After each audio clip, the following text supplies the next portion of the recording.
Hi, welcome back to Watches Oliver Smith. I'm in Scottsdale, Arizona with my good friend, Mr. George Reed. And today we're going to talk to you about two iconic Panerais, the PAM00140 and the PAM00180, one in yellow gold and one in white gold. Very limited production. First, we want to talk about what we're wearing today. And today I'm wearing an old Chrono Swiss I had from probably the 1990s. You used to carry I was a Chrono Swiss yeah. dealer, Yeah. and I really loved the brand.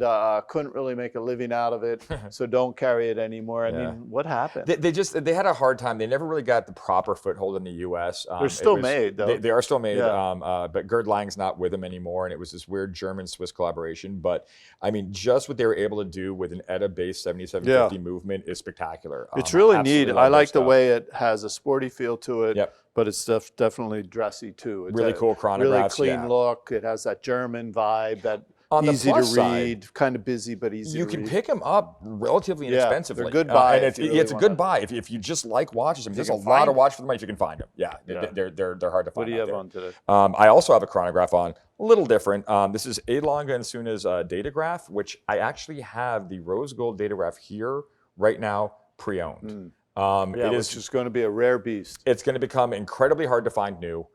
Production was so low because of the closures with COVID and everything. Right. That I know right now the boutiques don't have them for sale. If you want one, We it's don't a have them 3-month new. wait. We can't get them new. We can't It's get a them. 6-month wait. Yeah. Yep. So having this right now is really, really awesome. If you're interested in investing in timepieces right now, the smart money is on Lange Sohne. I can't imagine a better place to put your money right now. So today we're going to talk about two iconic Panerais, which I really enjoy this watch because it's kind of like meeting an old friend again. Yeah, you have more experience. I had a with these buddy, than I do, yeah. a dealer on the East Coast who reached out to me and asked me if I'd be interested in his personal collection of two pieces, the 140 and the 180. So tell us a little bit about what we're looking at, George. So these started in the early 2000s, like 2002. The yellow gold one was first, which even today, yellow gold's rare. You don't see it very often in the Panerai No, they didn't lexicon. do any production in yellow gold. You just don't see them very often. Right. This one was done for 4 or 5 years. It was a little bit of a longer run. There's more of these available. Like this is maybe the third time I've seen a 140. This was a production run of 5 years and 2,050 pieces total. Total, okay. Right. So each year there was 400 or 500 made. Okay. And then 1 year 250. So.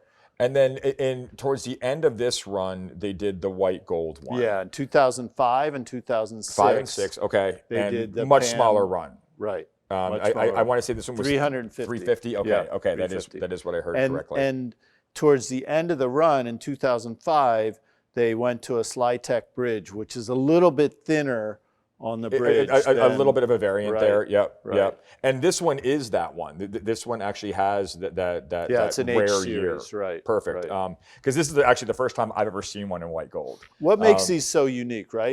It's the carbon fiber dial. Right. It's just the carbon fiber dial. Exactly. It's so cool. And especially if you think about it, starting this back in 2002, carbon fiber wasn't everywhere like it is today.